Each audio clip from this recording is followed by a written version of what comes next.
Boa tarde, então, para quem já entrou. Essa palestra vai ser gravada também, e depois nós vamos subi-la para o site do nosso, para o canal do YouTube do nosso Observatório da Seguridade Social, chamado Observa Social, que é fruto de uma parceria entre o Programa de Pós-Graduação em Direito da UNOESC, onde eu sou professor e pesquisador, junto com os programas de pós-graduação em Direito da Universidade Federal do Piauí e da Universidade de Fortaleza, a Unifor. Então, já quero agradecer o Calil por estar aqui presente, que é pesquisador da Unifor, doutorando, e que também nos ajuda com um apoio técnico na organização, né, da divulgação do nosso observatório. Quero cumprimentar estudantes da UNOESC que estão aqui, doutorandas, doutorandos, mestrandos, que eu estou vendo, estou reconhecendo aqui, e eu também queria agradecer a organização do evento, esse encontro que a gente está fazendo agora na Unisc, né, nessa 12ª jornada da Rede Interamericana de Direitos Fundamentais e Democracia. Isso significa que a gente já está há 12 anos,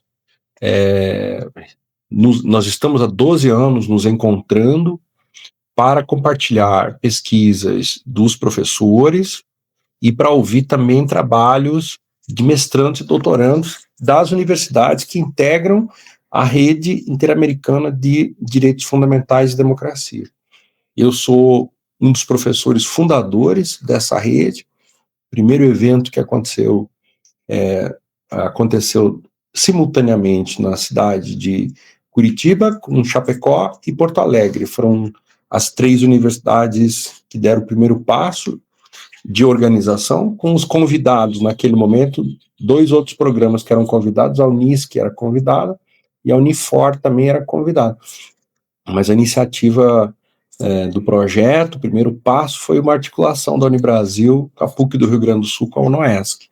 Depois nós fomos contando com o apoio e a colaboração de vários outros programas, e a rede foi crescendo, se expandindo, e aí a participação da PUC, a Católica de Lima, no Peru, e também a Universidade de Talca, no Chile, e nesses 12 anos essa rede só tem aumentado, melhorado de qualidade, aumentado de participantes, assim. Então é um espaço que a gente procura criar para professores e também para nossos estudantes, né?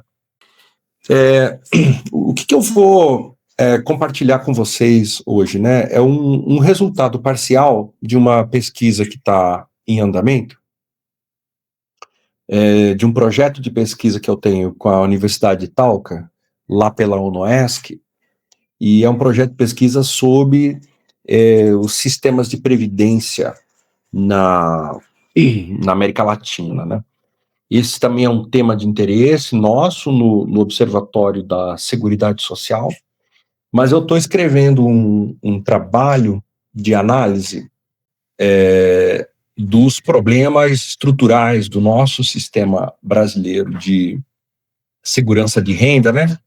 E, sobretudo, do nosso modelo, os problemas estruturais do nosso modelo brasileiro, do que nós chamamos no Brasil de Estado Social, ou seja, de todo o conjunto dos direitos e das políticas criadas no Brasil, para isso que a gente chama de direitos e de políticas sociais, né? Esse é um tema da maior importância para qualquer país do mundo, mas ele é um tema muito importante para país com grandes desigualdades sociais, sobretudo desigualdades de renda, né, como é o caso do Brasil, e para muitos outros países em desenvolvimento, embora o Brasil tenha uma característica de ser um país em desenvolvimento com alto nível de desigualdade, né, de desigualdade social, e esse é um tema, portanto, da maior importância para todos os brasileiros, né? Ele, no entanto, é um tema um pouco erroneamente, né? Ele é um tema pouco familiar aos estudantes de graduação no Brasil de direito e também da pós-graduação no Brasil. A maior parte dos estudantes de pós-graduação do Brasil não estudam esse campo dos direitos sociais e, sobretudo, do campo dos direitos da Seguridade Social. A maior parte dos estudantes da pós-graduação do Brasil não estudam esses temas, nem no campo propriamente dos direitos, como direito de Seguridade Social, e tampouco estudam isso no campo do direito administrativo, ou também no campo das finanças públicas. De modo que é um tema que foi apropriado muito mais pela advocacia, pela prática da advocacia, pela prática profissional da advocacia previdenciária, e é um pouco por aí que a gente vê a repercussão de conhecimentos desse campo do direito na área do direito, um pouco pela doutrina profissional que é produzida pela advocacia, mas a academia brasileira, a universidade brasileira, se dedica muito pouco, no campo do direito, se dedica muito pouco a entender os problemas estruturais de regulação, de funcionamento, de efetividade, de injustiças, de institucionalidade, de funcionamento institucional desse sistema, né? Então, o meu trabalho de pesquisa está muito relacionado com essa preocupação, a preocupação de desenvolver conhecimento sobre esse campo do direito, das suas múltiplas perspectivas econômica, social, cultural, mas olhando fortemente para os temas da efetividade do modelo brasileiro de Estado social, e particularmente o papel que a Seguridade Social tem nesse campo mais amplo, né? Então, o tema dessa nossa conversa é sobre isso, né? Sobre a sustentabilidade fiscal e financeira do Estado Social brasileiro. E particularmente o caso da Previdência Social, né? E particularmente as evidências recentes, isto é, depois de 2019, depois da grande reforma que aconteceu na Previdência Social, que tipo de resultados a gente já observa dessa importante reforma que ela restringiu direitos e reduziu despesas, né, que eram antes próprias da Previdência Social, e que tipo de resultados a gente teve disso, né? Se a gente melhorou nosso sistema de proteção social no Brasil, ou se ele continua com os mesmos problemas, ou se ele piorou, né? Essas três possibilidades poderiam acontecer. Muita gente anunciava que a reforma da Previdência que estava sendo realizada e que foi realizada, que ela não passava de uma anestesia num sistema que tem problemas estruturais muito importantes e que ela não passava de uma anestesia temporária, de natureza estritamente fiscal e financeira e com pouco impacto na melhoria do funcionamento e na efetividade do sistema brasileiro de segurança de renda, né? Então, eu vou compartilhar com você algumas evidências recentes e nós vamos conversando sobre elas dentro do meu tempo. Eu estou olhando aqui, eu acho que em 25 minutos eu consigo concluir o meu argumento.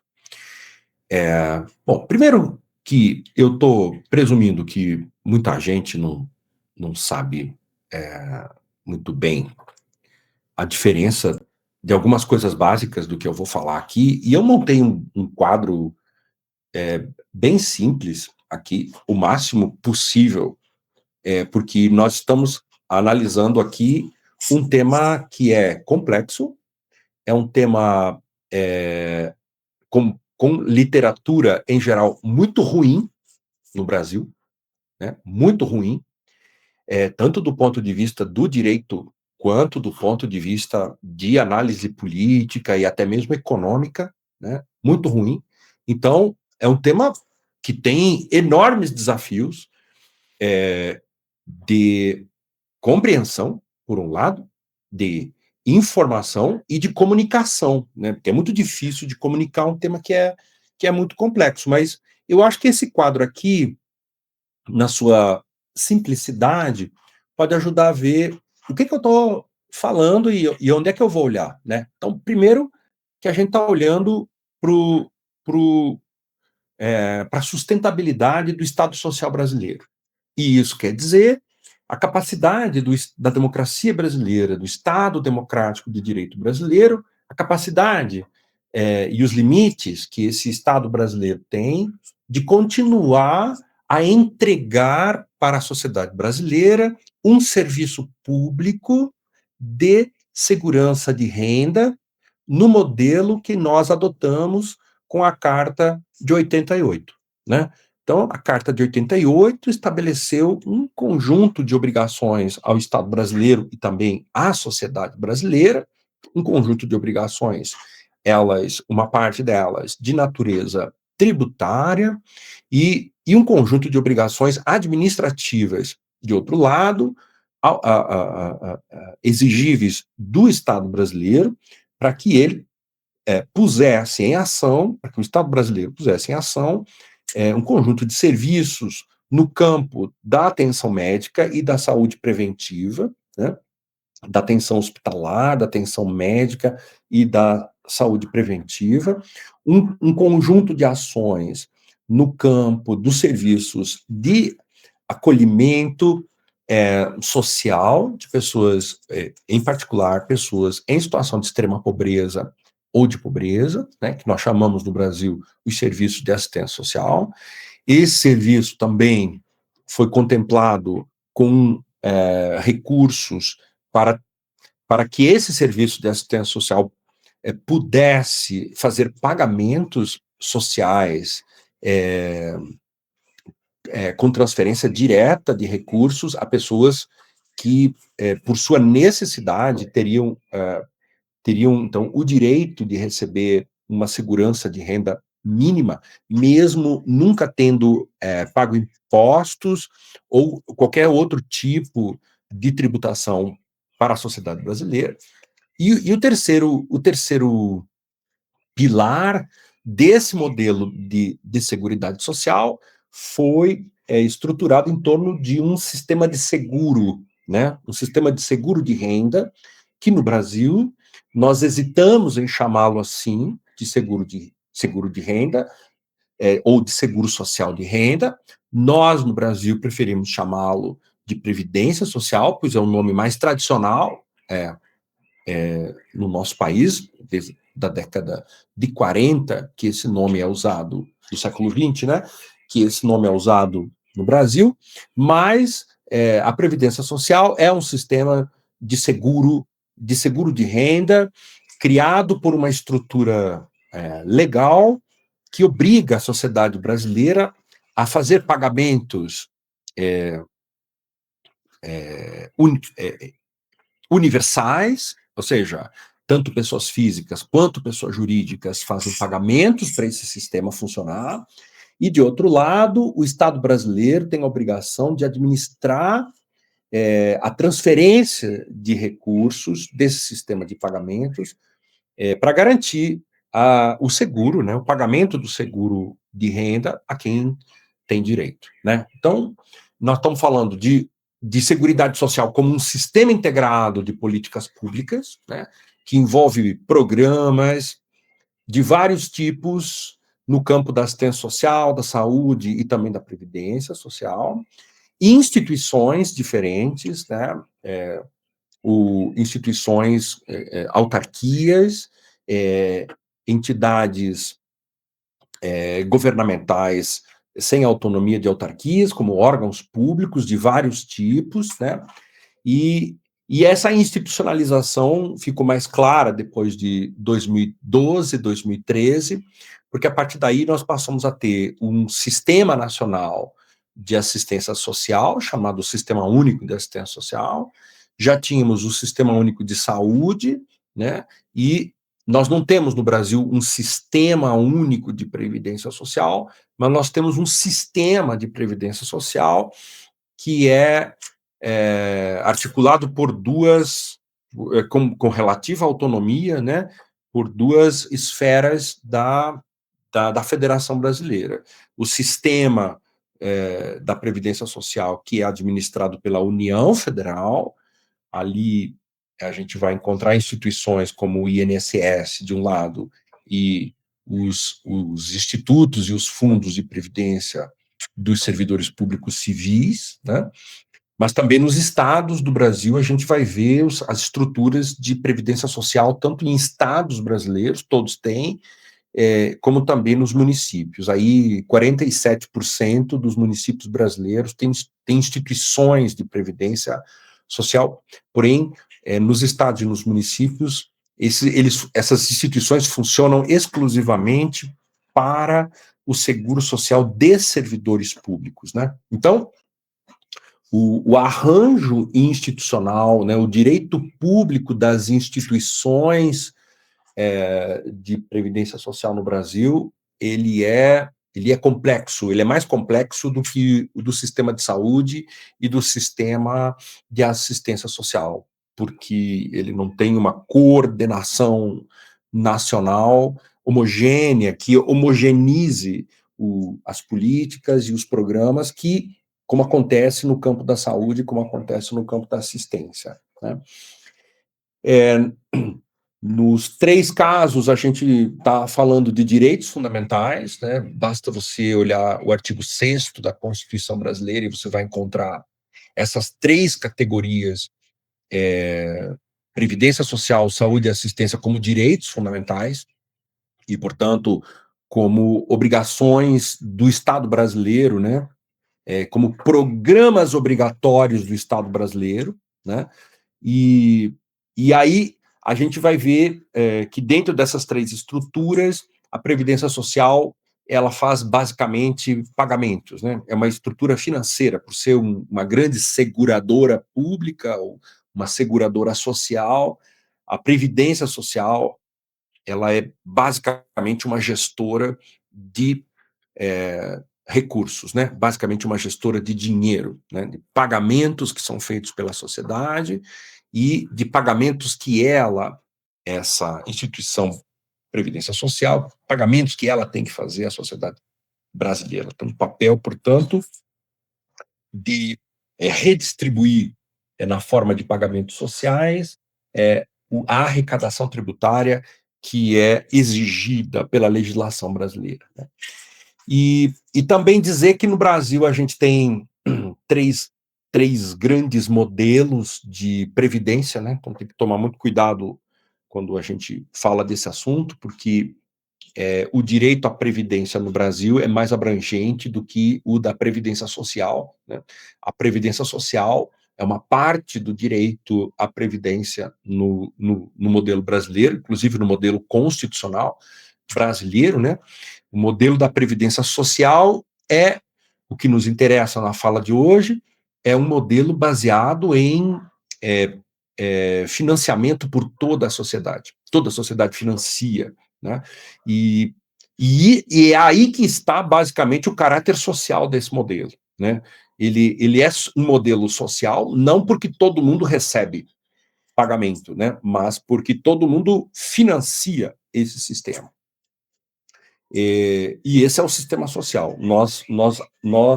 A sociedade brasileira como um todo, pessoas físicas e pessoas jurídicas, fazem pagamentos mensais para que o Estado brasileiro tenha recursos para poder pagar o seguro social devido aos titulares desse direito, que são brasileiros que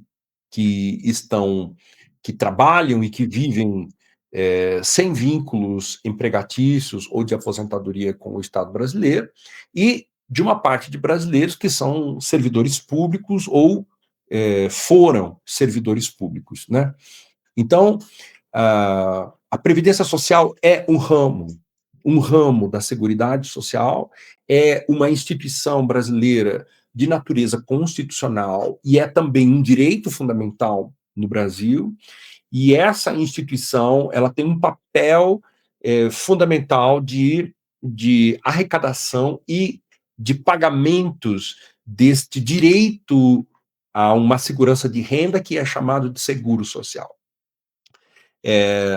A previdência no Brasil não é só a previdência social, porque no Brasil também existe previdência privada que é desenhada no direito brasileiro para ser complementar ao modelo social brasileiro, que é para ser o mais importante, e de fato é assim, né? 15 milhões de brasileiros hoje têm previdência complementar e aproximadamente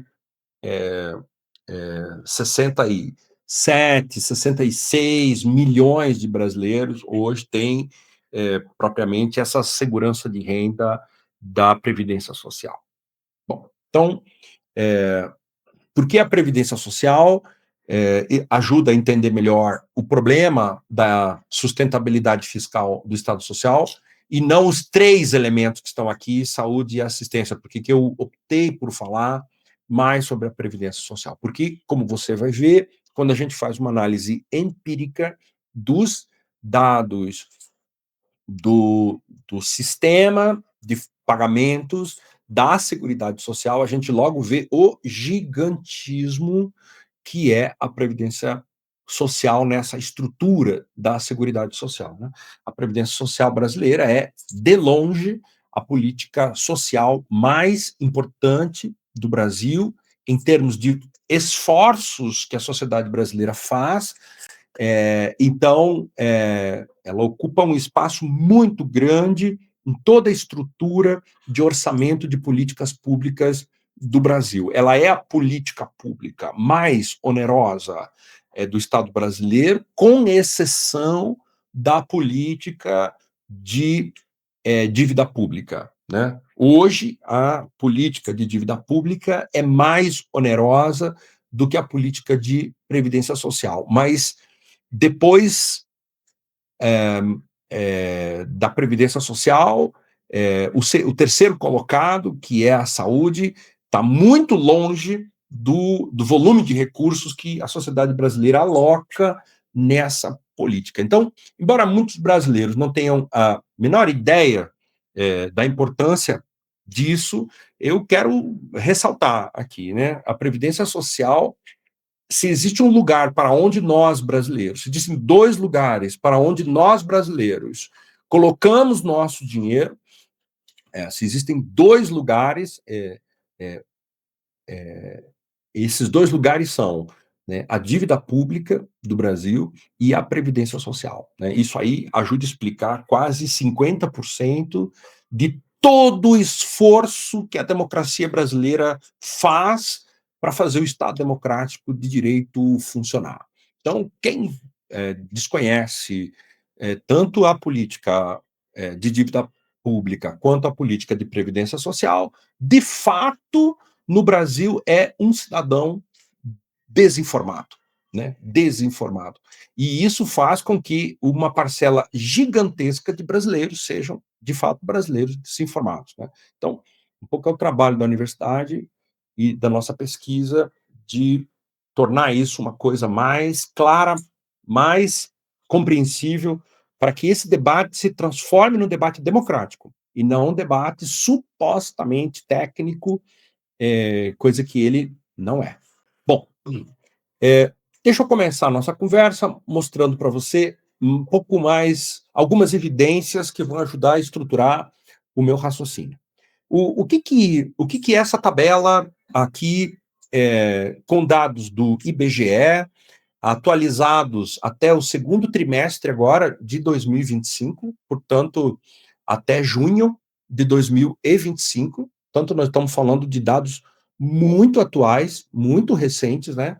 O que essa tabela mostra para a gente, né? Ela mostra um pouco o mercado de trabalho do Brasil, né? As pessoas que trabalham, e ela mostra o nível de informalidade das pessoas que estão trabalhando no Brasil, né? Veja, nós escolhemos este vocabulário no Brasil, a informalidade do trabalho, e a gente fala disso, né, o tempo todo, mas é uma forma de abrandar, né, um problema sério do Estado de Direito, né? É uma forma de abrandar. Ah, os trabalhadores informais. Nossa, quantos são eles? Quem são eles? Ah, os trabalhadores informais. Mas veja, o Estado de Direito, ele é o Estado de Direito, ele é pautado pelo cumprimento das leis brasileiras, né? Não existe informalidade no Estado de Direito, a rigor, né? Não existe. Todas as pessoas precisam cumprir as leis, não é? E as leis do trabalho, seja do trabalho individual, seja do trabalho empreendedor, seja do trabalho subordinado na forma de contrato de trabalho com alguém, seja de um trabalho civil eventual, seja de um trabalho que não é um trabalho eventual, mas um trabalho permanente de trabalhar para alguém ou alguma organização, ele não pode ser informal, né? Isso é uma premissa do Estado de Direito. Ele não pode ser informal. Portanto, nós não deveríamos, como juristas, normalizar a linguagem do trabalho informal. Mas nós normalizamos. E o modo como as instituições brasileiras colhem a informação da sociedade abranda um pouco um problema de direito que parece não ser um problema de economia, mas é um problema de direito, né? Que é o trabalho em condições ilegais, informais, né? A informalidade, ela flerta com a ilegalidade, né? Sempre. Então, a informalidade do trabalho, né? Porque ela exclui uma quantidade de pessoas, exclui de obrigações tributárias, exclui de obrigações administrativas, exclui também de direitos que decorrem do regular cumprimento das obrigações, né? Então, o que esse quadro do IBGE nos mostra, né? Que agora, no segundo trimestre de 2025, 37,8% aqui, 38% das pessoas que trabalham, né, estão na informalidade, né? Tá fácil da gente arredondar isso para 40%. O número histórico anda por aqui sempre, né? Você vê que em 2019 a gente estava com 40%, 20, 39, 38, caiu um pouco, mas a gente fica flertando no Brasil com esse número de 40% das pessoas que trabalham estarem na informalidade. Isso é um grave problema de Estado de Direito, de trabalho decente, e é também um grave problema para a Previdência Social, porque a proteção da Previdência Social só se aplica a quem contribui para a Previdência Social, e trabalhadores informais não fazem isso, e também a arrecadação tributária que as empresas, as contribuições que as empresas precisam pagar, que se destinam à Previdência Social, elas também são baseadas na quantidade de empregados que as empresas têm. Portanto, se o Brasil tolera o trabalho empregado informal, isso significa uma perda de receitas em duas fontes, né? Perda de receitas dos pagamentos que são feitos pelos próprios trabalhadores, pessoas físicas e trabalhadoras, e dos pagamentos que as empresas que empregam pessoas informais deveriam fazer. Ou seja, isso aqui é, por si mesmo, um problema estrutural que eu destaco na minha apresentação. Por que ele é estrutural? Porque ele não é ocasional, ele é histórico, e o Brasil não tem políticas públicas e não tem uma estratégia para resolver esse problema. E tudo indica que ele vai se agravar nos próximos anos. Mas eu não vou entrar agora nessa discussão. Das pessoas que trabalham, esses dois gráficos mostram para a gente duas coisas importantes. Das pessoas que trabalham, já estamos sabendo que quase 40% está na informalidade. Dos 60% que está na formalidade, 12 milhões de brasileiros trabalham no setor público. Ou seja, apenas dos 60% dos brasileiros que trabalham de modo formal, né, o, isso aí dá um número próximo de 65 milhões de brasileiros hoje, 64 milhões de brasileiros. Se você somar aqui, vai dar 62, quase 63 milhões de brasileiros. Esse dado aqui do segundo trimestre, nós já estamos em outubro, o número melhorou um pouquinho, de 63 milhões para quase 65 milhões de brasileiros que estão hoje trabalhando em condições formais, né? E tem, portanto, 40 milhões de brasileiros que estão na informalidade ali. Mas o interessante é que desses 65 milhões de brasileiros que estão trabalhando de modo formal, 12 milhões são servidores públicos, né? Ou seja, o setor privado brasileiro, no setor privado brasileiro, tem 40 milhões de brasileiros trabalhando de maneira formal. E a informalidade é altamente concentrada no setor privado, né? Então, se você se equivocar com a análise desses dados, né, e deixar de fora o fato importante que dos 60 milhões de pessoas que trabalham, quase 13 milhões são servidores públicos, você vai ficar com a impressão que 40 milhões de pessoas em geral, mas o fato importante é que o setor privado brasileiro concentra um número muito alto de trabalhadores informais. E nós não temos uma política para que o setor privado, o trabalho privado, reduza esse nível de informalidade, né? Então, nós temos um histórico de trabalho informal alto, mas esse quadro também, esse gráfico feito desse modo, nessa linha do tempo, serve para eu poder chamar a atenção para uma coisa. Se você olhar desde 2012 aqui até 2025, você vai ver que 2025 agora é o melhor momento da série histórica, tá, de 2012, e se você olhar para trás, é a mesma coisa, esse é o padrão. 2025 é o melhor momento histórico de trabalho formal no Brasil. É o melhor momento histórico de trabalho formal no setor privado do Brasil. Então, isso aqui, tanto no setor público quanto no setor privado, mas no setor privado não tem uma grande incidência de trabalho informal, embora exista também, né? A questão sempre é se o setor privado está ou não formalizando mais o trabalho. E nós temos, no ano de 2025, esse exato momento, é o melhor momento da história do Brasil de trabalho formal. E no melhor momento da história do Brasil de trabalho formal, nós temos 40 milhões de brasileiros, precisamente 42 milhões de brasileiros na informalidade, né? Então, isso é uma coisa, para mim, chocante. É, no Brasil, hoje, 104 milhões de brasileiros estão trabalhando nesse exato momento, né? Mas 42 milhões de brasileiros estão na informalidade. São ocupações, informalidade. Informalidade não é só de carteira de trabalho. Muita gente acha que o dado do IBGE, quando fala de trabalho informal, é pessoas sem carteira de trabalho, mas não é isso. É sem carteira de trabalho ou CNPJ, né? Porque são pessoas físicas trabalhando por conta própria, sem qualquer registro de sua atividade profissional.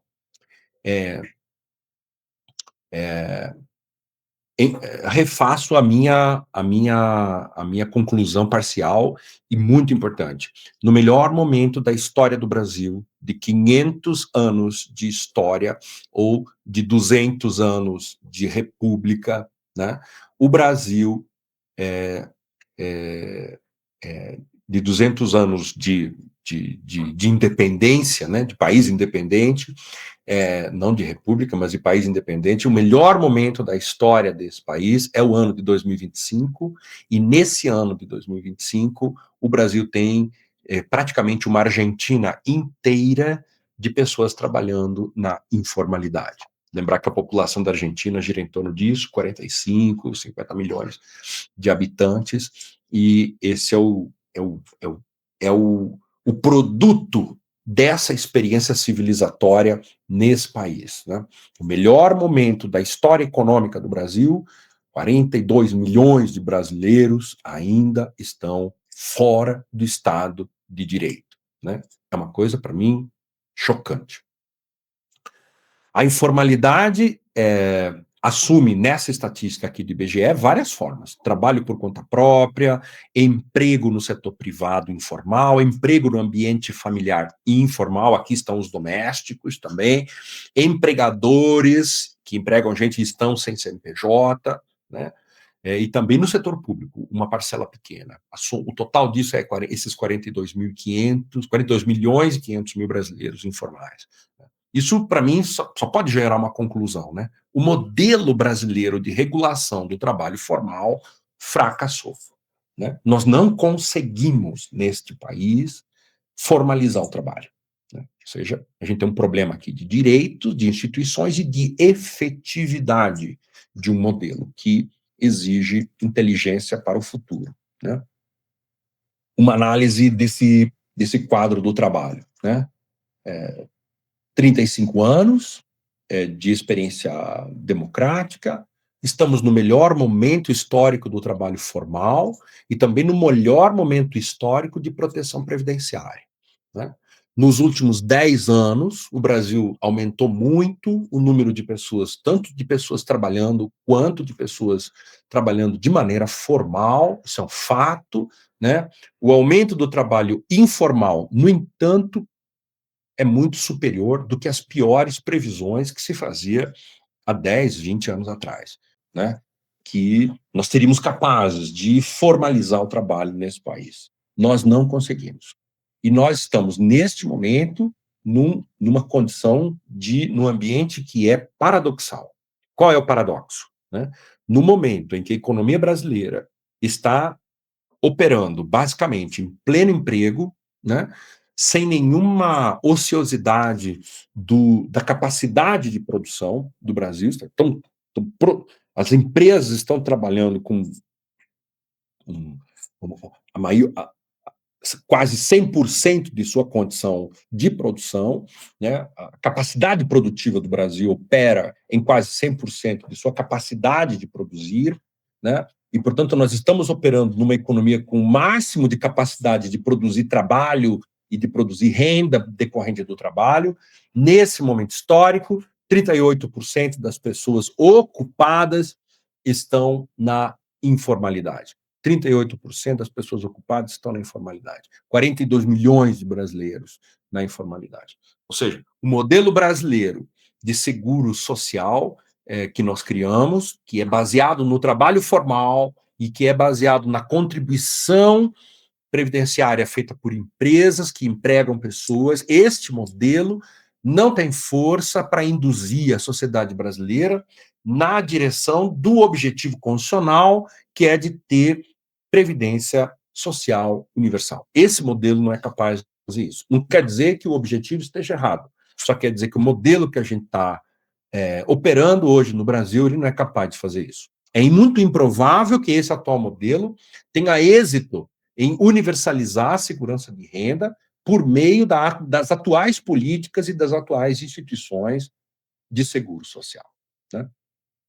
Quando a gente olha o total de benefícios que a Previdência, que o INSS paga no Brasil hoje, urbanos e rurais, a gente vê uma outra coisa importante, né? Lá em 2006, os dados que estão disponíveis remontam aqui a 2006. Então, lá em 2006, já é uma boa amostragem, que a gente consegue ver 20 anos aqui, né?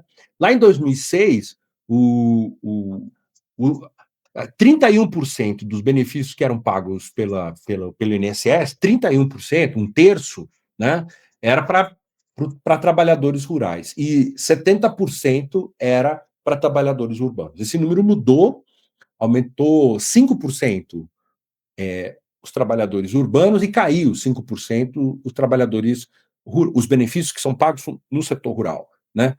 Então, hoje a gente pode dizer com toda segurança o seguinte, né? 75% de tudo aquilo que é pago pela Previdência Social, pelo INSS, 75% do que é pago pelo INSS é para pagamentos de pessoas que trabalham no setor urbano e 25% de pessoas que trabalham no setor rural.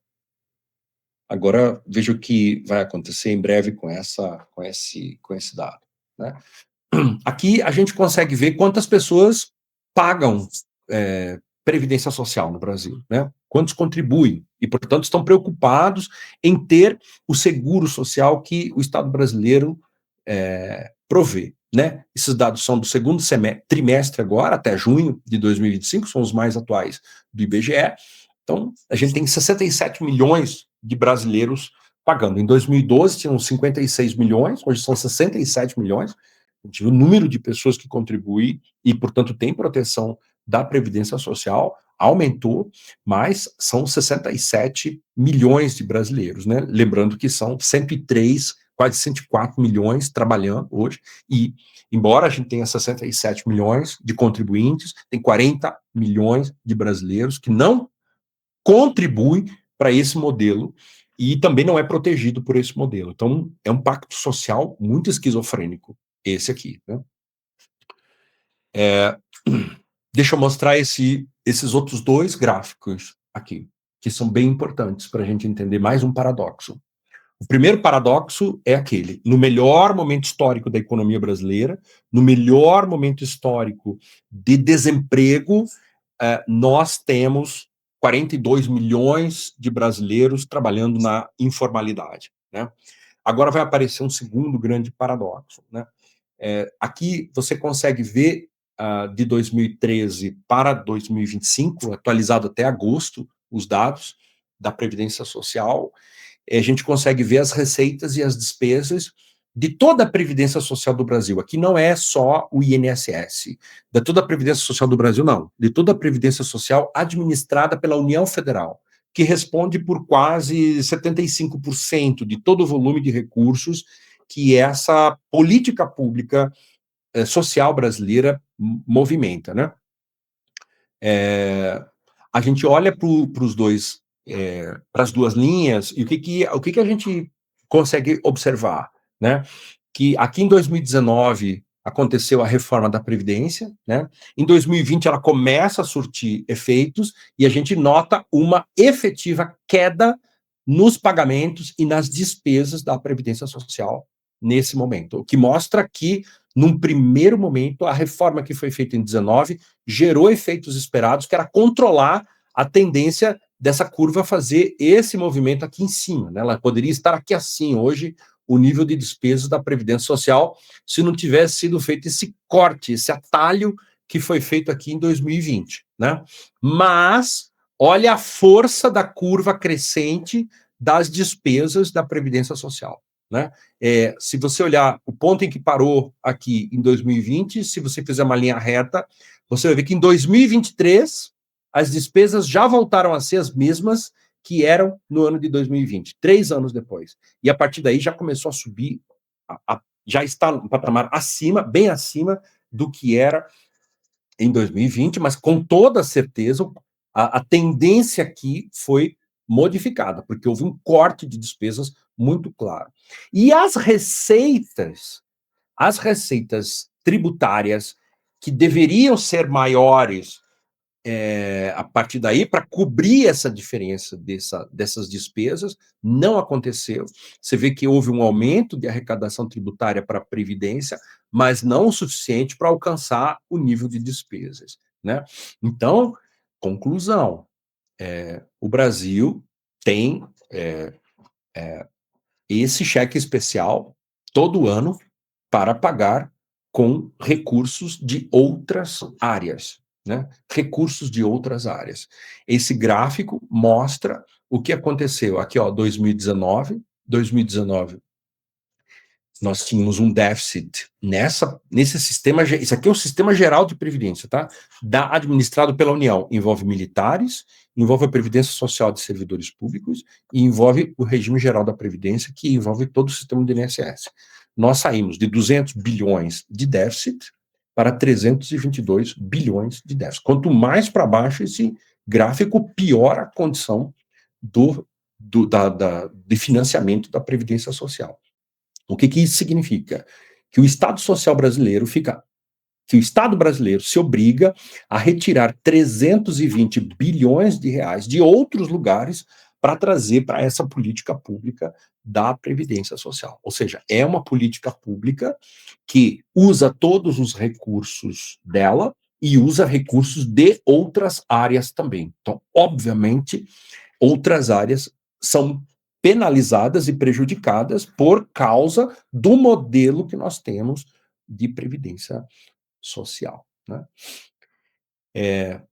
Então, aqui aparece um segundo problema, que não é um paradoxo ainda, mas é um segundo problema. O problema é que a reforma da Previdência não trouxe uma resposta estrutural firme para o problema do crescimento expressivo das despesas e do baixo crescimento das receitas da Previdência Social. E nós estamos falando de números muito grandes aqui. Como na área do direito, em geral, nós pregamos uma espécie de analfabetismo do direito econômico, em geral, estudantes de direito, mesmo de mestrado e de doutorado, têm a maior dificuldade de fazer uma argumentação baseada em evidências quantitativas.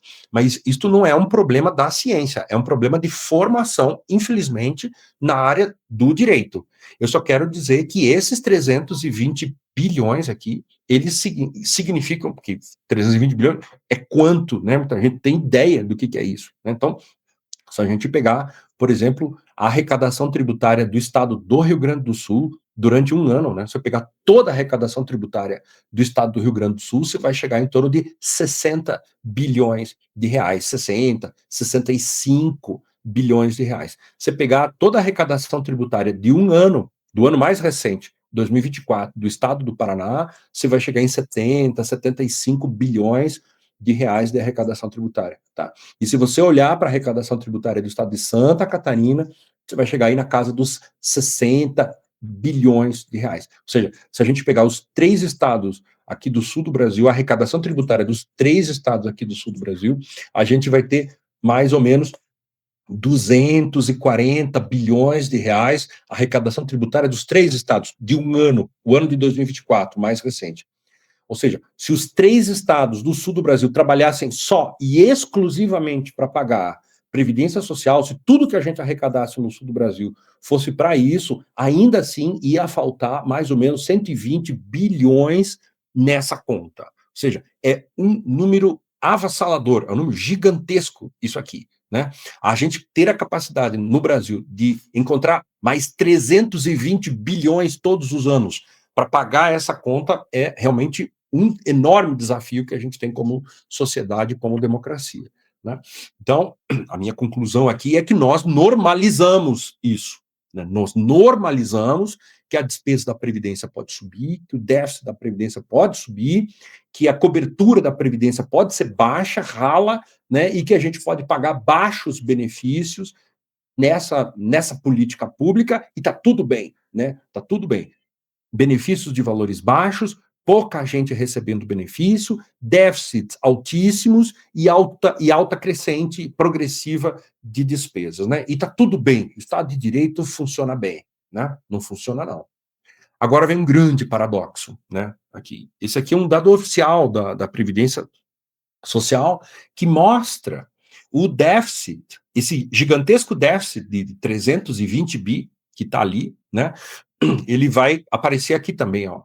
327, lá com 323, dependendo de quantos meses você pega o dado, ele tem uma pequena variação de 4 ou 5 bilhões, né? Mas está aqui, é o mesmo 327 aqui, é o mesmo 322 desse meu outro gráfico. Eu estou com dados até de agosto aqui, e aqui são dados atualizados até agosto também, mas aqui o INSS fez uma atualização dos valores já corrigindo pela inflação porque aqui é o dado corrigido pelo INPC. Então, a gente consegue ver o dado em valor real. Aqui é um valor nominal, sem a correção da inflação. Aqui é o valor real, com a correção da inflação. 327 bi, se a gente pegar os últimos 12 meses, né? Agora, a coisa mais chocante não é nem o número, que já é gigantesco. Equivale à arrecadação tributária dos 3 estados do Sul, mais faltando 120 bi, né? A coisa mais chocante que tem aqui é que 2/3 desse déficit é da aposentadoria rural. 2/3 do déficit da Previdência brasileira é da aposentadoria rural. A aposentadoria rural responde por 2/3 do déficit da Previdência Social brasileira. Isso significa o quê? Que nós decidimos, em 88, universalizar a Previdência Social, nós decidimos levar a Previdência Social para o trabalhador rural, o que parecia uma coisa super justa, e é justo, né? E também parecia que não ia ser um problema, porque pouca gente, né? Você vê aqui, ó, né, 25% hoje do total das pessoas que recebem benefícios, só 25% está no setor rural. Mas esse sistema aqui, esta coluna, essas 10 milhões de pessoas, hoje, elas não arrecadam para esse sistema e o pagamento da segurança de renda dessas pessoas está sendo feito pelos trabalhadores do setor urbano, que trabalham nas cidades brasileiras. E isso significa que nós estamos vendo um déficit crescente, prejudicando o futuro da Previdência Social para trabalhadores urbanos e, sobretudo, esse futuro sendo comprometido por um modelo que criou dificuldades enormes para si mesmo ao universalizar a Previdência Social também para o trabalho rural. Então, notas finais e conclusões, tá? No momento em que a economia brasileira opera no pleno emprego, que é 2025, né, outubro de 2025, não existe ociosidade na atual economia brasileira, a gente está todo mundo trabalhando a pleno vapor, né? Ainda há 38% de pessoas ocupadas na informalidade, o que é um absurdo total, né? Apenas 64% dos brasileiros, das pessoas ocupadas, contribuem para financiar o atual modelo, portanto ele é subfinanciado, né? 60% do déficit da Previdência Social não existiria se o Brasil tivesse um outro modelo de seguro de renda para os 10 milhões de brasileiros que trabalham, né, no setor rural e que são trabalhadores rurais. A gente não tem um bom modelo de proteção de renda para o trabalhador rural e o modelo que nós criamos está comprometendo o sistema como um todo, né, somado a outros problemas, né? O grande paradoxo, né? O modelo vigente que nós temos no Brasil, ele é um modelo baseado em aumento de despesas, mais do que de receitas, né? Ele é um modelo que normalizou esse aumento de despesas, né? E normalizou um baixo aumento de receitas.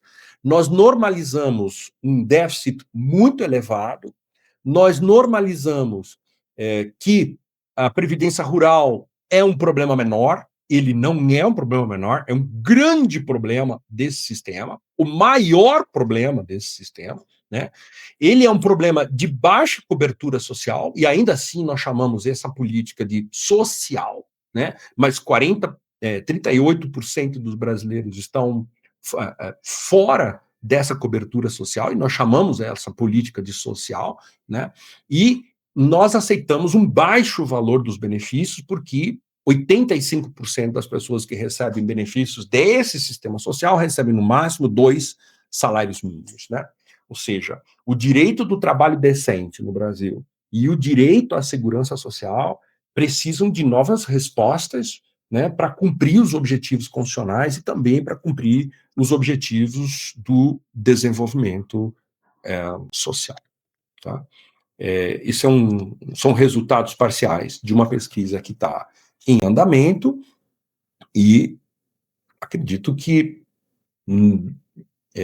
mais alguns meses eu deva ter uma versão na forma de texto, na forma provavelmente de um capítulo de um livro. Uma versão resumida desse estudo vai ser publicada nos anais desse evento, e eu quero muito agradecer a quem acompanhou e quem vai ver depois essa versão gravada no nosso canal do Observatório da Seguridade Social, Observa Social. Muito obrigado.